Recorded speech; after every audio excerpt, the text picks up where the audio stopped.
Have you ever found yourself drowning in your own thoughts, wondering why your mind won't stop racing with doubts, fears, regrets?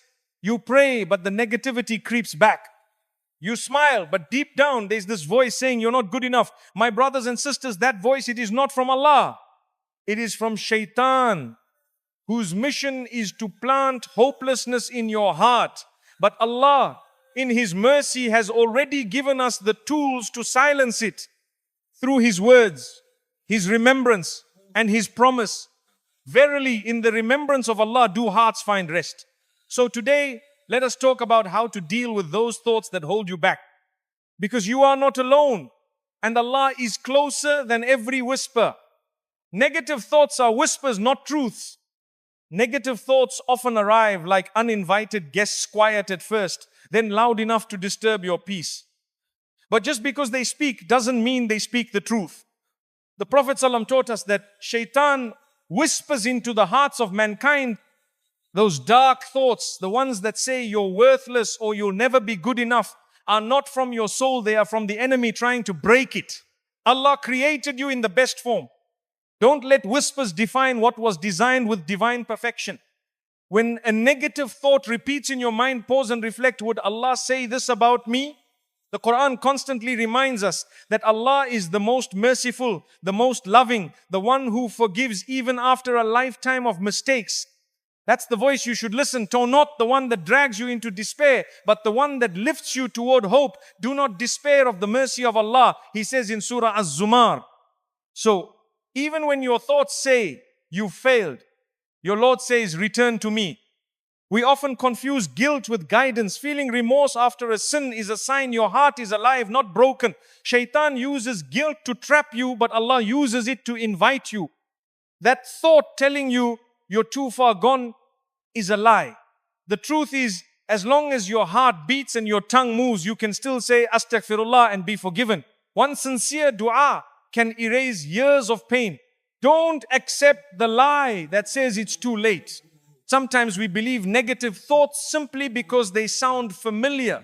Maybe you heard them growing up from people who were supposed to love you. Maybe society echoed them so many times that you started to believe. But remember, the Quran didn't come to confirm your fears, it came to correct them. Allah doesn't call you broken, He calls you Abdi's servant. That alone makes you valuable beyond measure. The mind can be a battlefield, and sometimes the loudest war is the one no one sees. But even when no one else knows what you're thinking, Allah does. And He is gentle with the broken. He sees the inner struggle, the silent battles, the hidden pain. He rewards effort, not perfection. So, when your mind whispers weakness, remind yourself, Allah sees my effort, not just my outcome. Every time you choose not to believe a negative thought, you are winning a spiritual battle. It may not feel dramatic, but in the sight of Allah, it is a huge victory.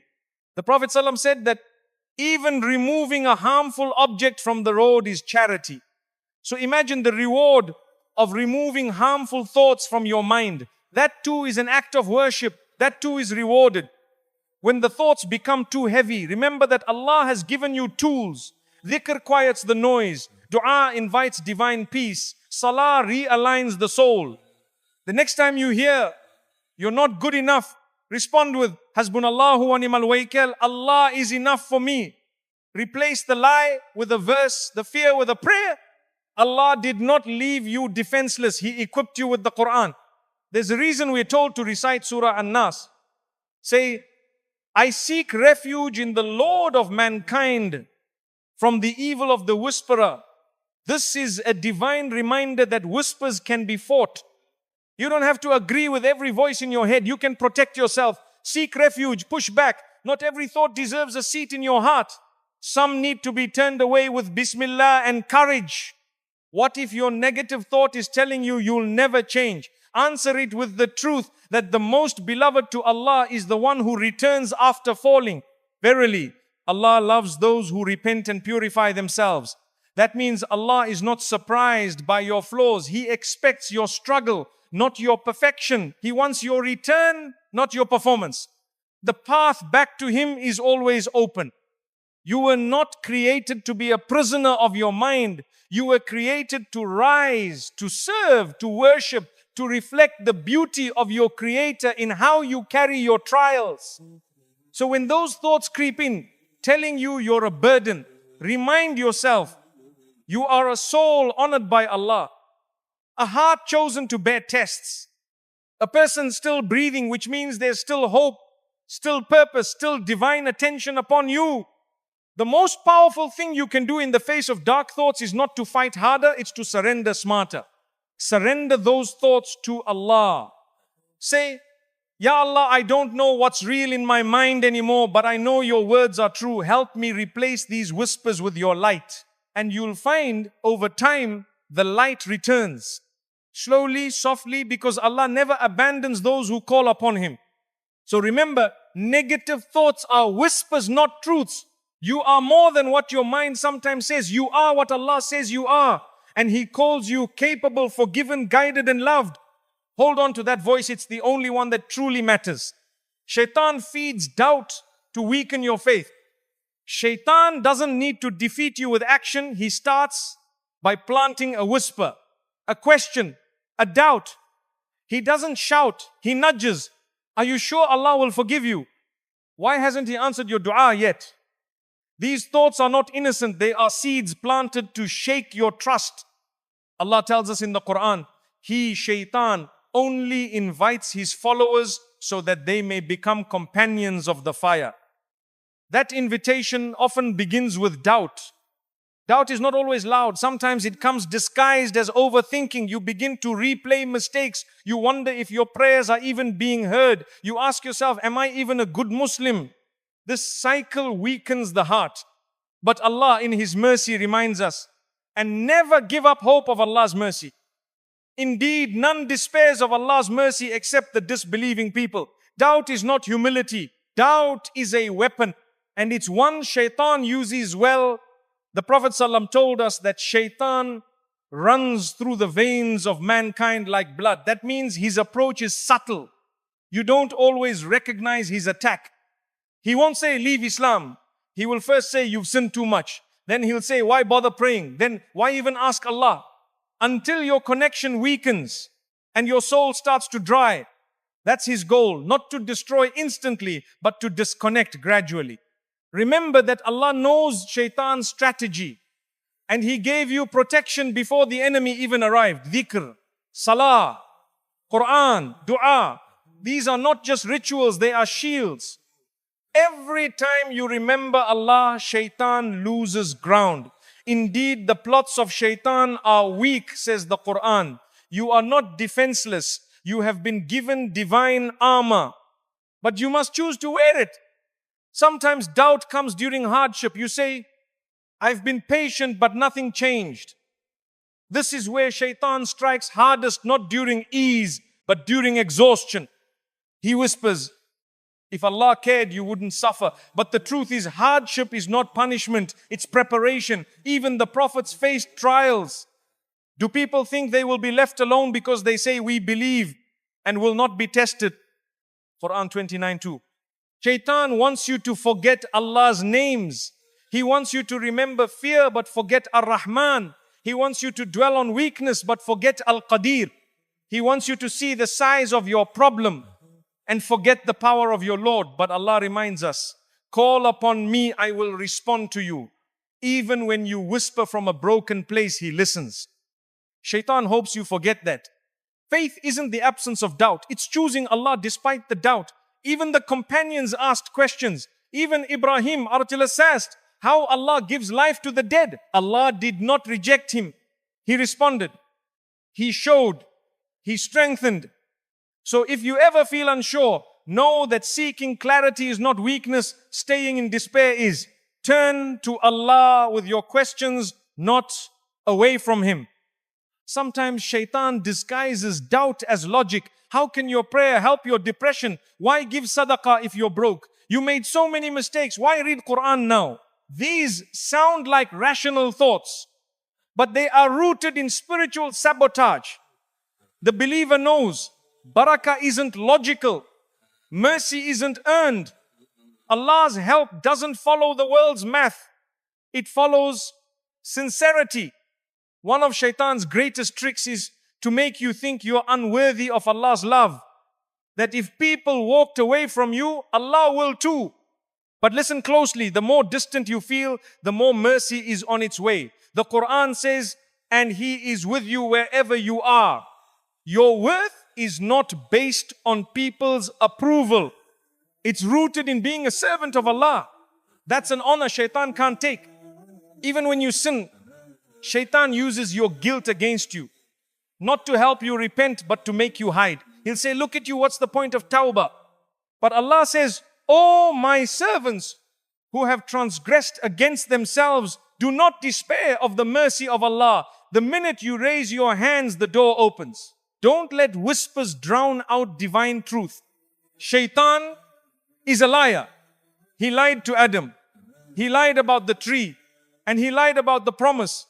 But Allah in every story restores what Shaitan tries to steal. Adam was forgiven. Musa overcame Pharaoh. Yusuf rose from the prison to the palace. The trick is to wait, to hold your ground. Because when you choose Allah over the whispers, the angels celebrate you. In the end, the only voice worth believing is the voice of your Rabb. His words are timeless, healing, and true. He calls you my servant. He calls you forgiven. He calls you guided. So the next time Shaitan whispers fear, speak back with faith. Say, Hasbi Allahu la ilaha illa huwa. Allah is enough. Because Shaitan may whisper, but he cannot win unless you let him. The Quran realigns your mind and heart.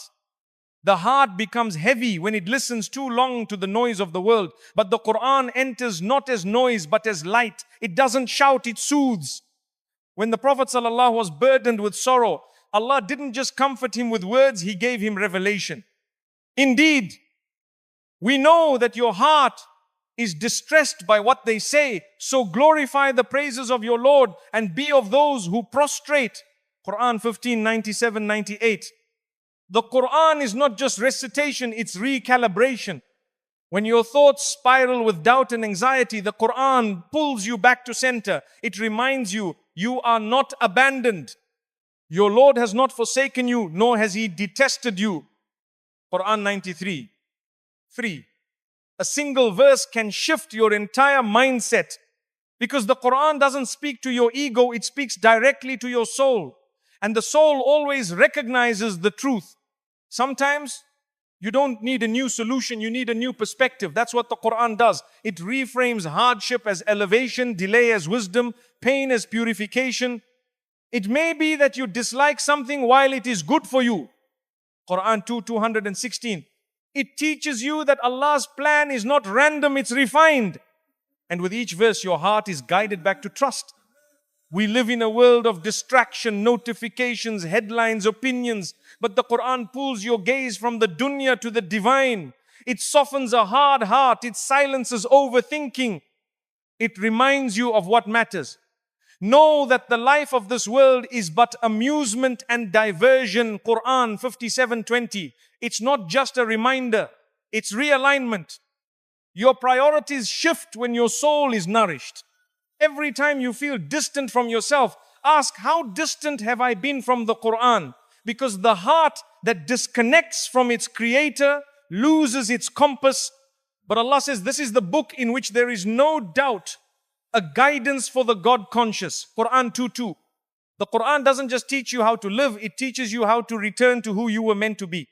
Have you ever opened the Quran and found the exact verse that matched your moment? That is no coincidence, it's divine timing. Allah speaks through the Quran to every individual differently, but with the same mercy. Indeed, this Quran guides to that which is most upright. Quran 17:9. It's not outdated, it's timeless.